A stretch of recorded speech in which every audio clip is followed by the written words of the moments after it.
क्या बताऊं आज बड़ा थका तो सही बनाना कैसे नहीं दिखो तो जता अरे तोला तो कुछ कहते कि मन लगते जाने कैसे का बताना ये बदला है भले और तोहर जवानी ने और ऐसे किया तेरा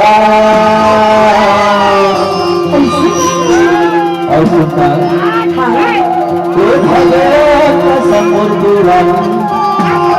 और मोरी रानी और बोला जो मुझे बोला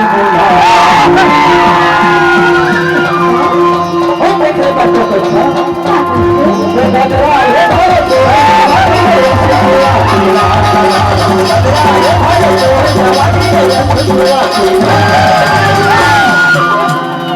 अरे सुनता ये भगवान का सफर का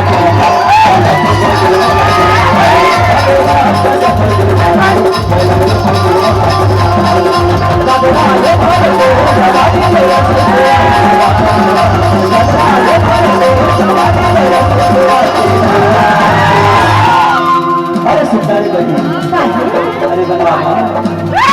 अरे ये भगवान का सफर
पाछू के कुर्सी में बैठेगा थोड़ा मन कभी कभी देखते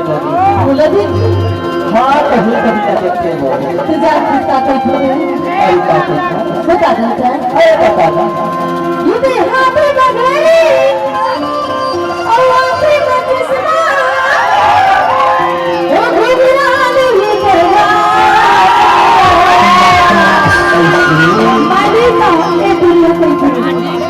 ओ भगवान का समय वाला चलो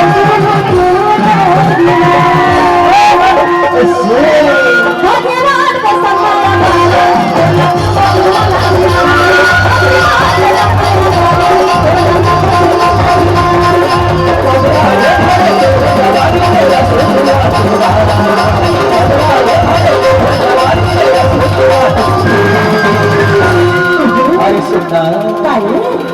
अरे कबोले कहीं देखते कभी और का बैठे बतावा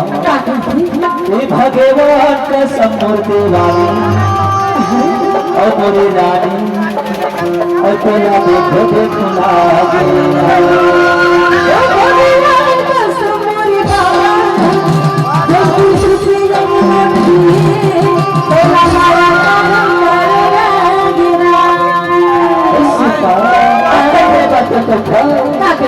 भगवान का सफल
भाग्यवान समोर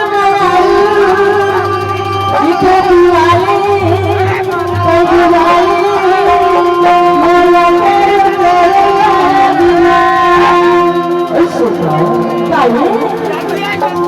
भगवान का संपर्क